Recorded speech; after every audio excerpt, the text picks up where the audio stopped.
Hey Tim, before I get started with this baseline test I'm going to do here, I just want to show you what I'm using here. I put this together. It's just using a flashlight bulb. I do have the specs for that on the report, as far as the power consumption and such. AA battery. When I do these tests, the actual tests and the baseline, I'm going to be using Duracells. I just want to use some cheaper batteries just to just run a couple of general tests.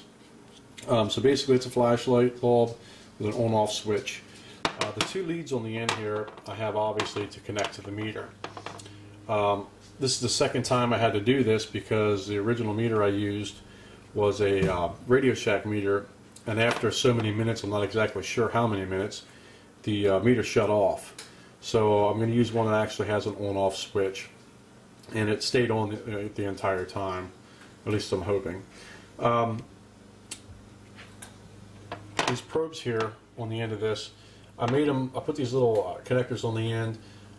This way it'll work good with, doesn't matter what type of meter probes you have. Like this one here is just a regular probe, but you can run it through the eyelet on the eyelet, and it keeps contact. You don't have to have alligator clips. And of course, if you have alligator clips on your meter, well then it'll, you just clamp them on there. It's no big deal. Then I'll set the meter up to 20 volts DC. Obviously, anything lower than that, you'd be out of range. And then you just turn the switch on. The light comes on, and it shows the voltage under load. And during the video, you can keep tabs on the voltage drain over time, and I'll be able to plot all that onto a chart and be able to do comparison charts. So once I'm done with all that information, I'll send the baseline test to you, the video, and you can look it over and see what you think. I only built one of these because I wanted to eliminate any variables between the different devices.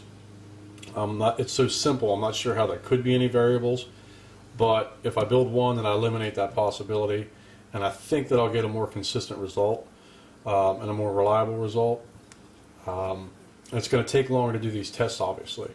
What I'll do initially is I'll run 4 battery sets, and I will do them in a neutral location like my garage, and then I will do 4 battery sets in a supposed haunted location like maybe a cemetery or something, and I'll do four pair tests with those, and then I'll compare the results to the baseline and to the original test that I do in my garage, and then I'll make a full report on it.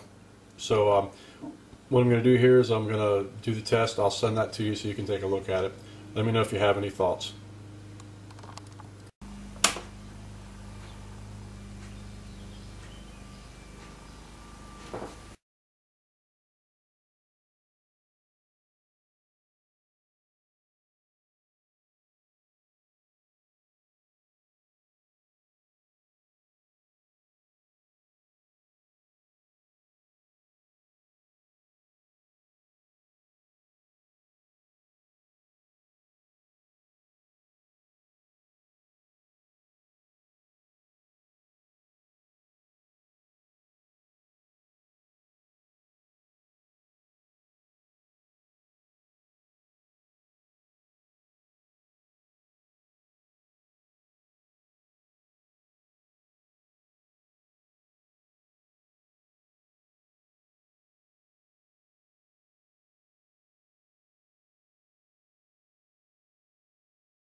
Right.